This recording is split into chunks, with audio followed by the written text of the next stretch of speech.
Hello दोस्तों, आपका बहुत बहुत स्वागत है मेरे YouTube चैनल पे। आज है मार्च 20, 2023 और चलिए शुरू करते हैं आज का करंट अफेयर का सेशन। पहला प्रश्न है, national geographic picture of the year पुरस्कार किसने जीता है। आपको बताना है कि जो पिक्चर ऑफ द ईयर है वो किसे दिया गया है, तो वो दिया गया है कार्तिक सुब्रमण्यम को। उन्होंने जो है वो बेस्ट पिक्चर इस बार खींची है, इसलिए उनको जो है ये पुरस्कार दिया गया है। आप देख सकते हैं कौन से पिक्चर है, ये आपके पास वो पिक्चर है जिसके लिए उनको जो है ये award picture of the year जो पुरस्कार दिया गया है।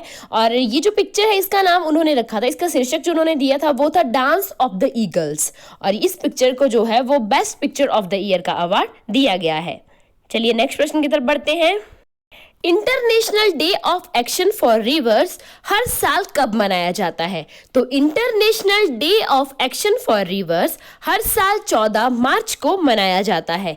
इस साल 2023 में जो इसकी थीम रखी गई थी वो थी राइट्स ऑफ रिवर। ये डे क्यों मनाया जाता है, तो हमें पता है कि जो पृथ्वी ग्रह पर जो नदी प्रणालियों के महत्व के संदर्भ में लोगों में जागरूकता फैलाने के लिए, नदियों के बारे में लोगों को बताने के लिए हर साल जो है ये दिन मनाया जाता है 14 मार्च को।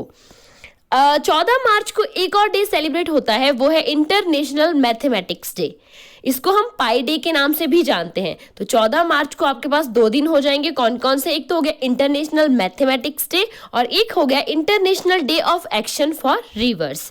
जो थीम रखी गई थी इंटरनेशनल मैथमेटिक्स डे के ऊपर वो थी मैथमेटिक्स फॉर ऑल या मैथमेटिक्स फॉर एवरीवन। इसको पाई डे भी कहते हैं। जैसे आपके पास पाई होती है ना, जो पाई लिखते हैं आप मैथ्स में, ये सिंबल होता है पाई का। पाई की वैल्यू क्या होती है 3.14। आप कुछ ऐसी वैल्यू लिखते हैं तो आप यहां से भी याद रख सकते हो मैथमेटिक्स डे को या पाई डे को। देखिए 3rd मतलब तीसरा मंथ है कौन सा आपका, मार्च, ठीक है। तो मार्च से आप याद रखोगे, मार्च में मनाया जाता है और कितनी तारीख को, 14 को।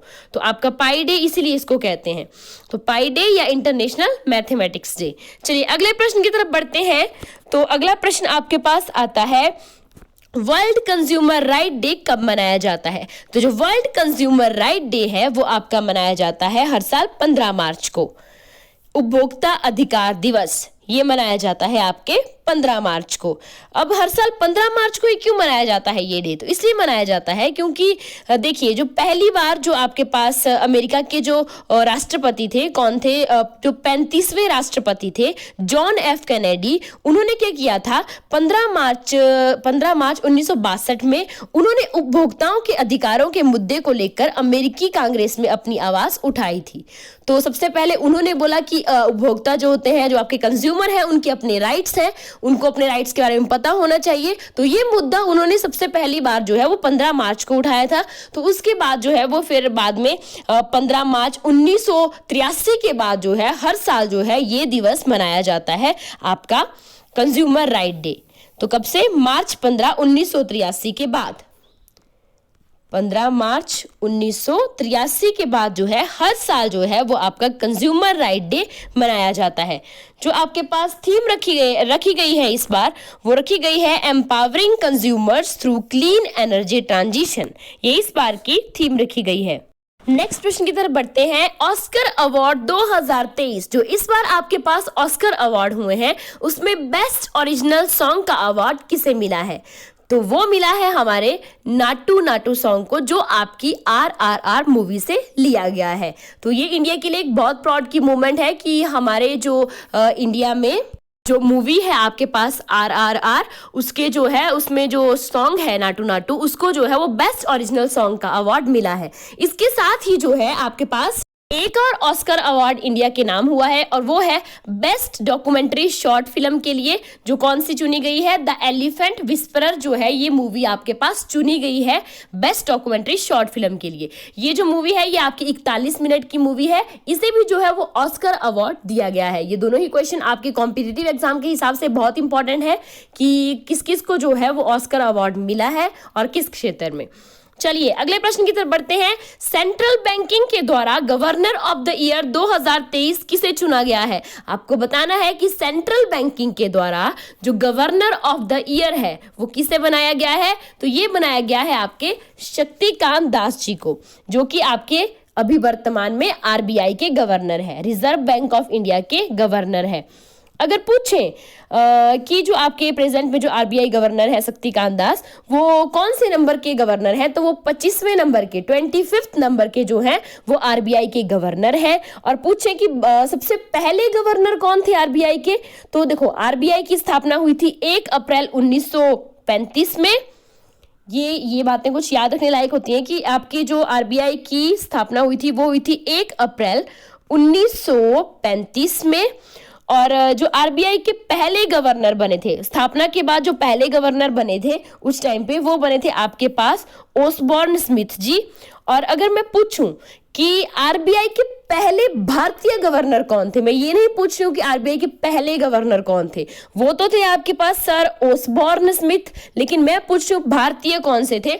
तो जो भारतीय बने थे पहले आरबीआई के गवर्नर, वो थे आपके पास सीडी देशमुख। ये मैं पहले की वीडियोस में भी बता चुकी हूँ 2-3 बार कि जो पहले आरबीआई के गवर्नर थे, भारतीय गवर्नर आजादी के बाद जो बने थे, वो थे आपके पास सीडी देशमुख। और वर्तमान में जो हमारे पास गवर्नर है वो है शक्तिकांत दास। चलिए अगले प्रश्न की तरफ बढ़ते हैं।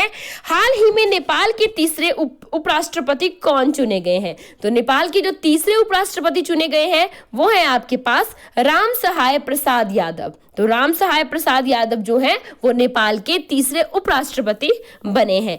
नेपाल के जो राष्ट्रपति हैं वो है आपके पास रामचंद्र पौडेला जी।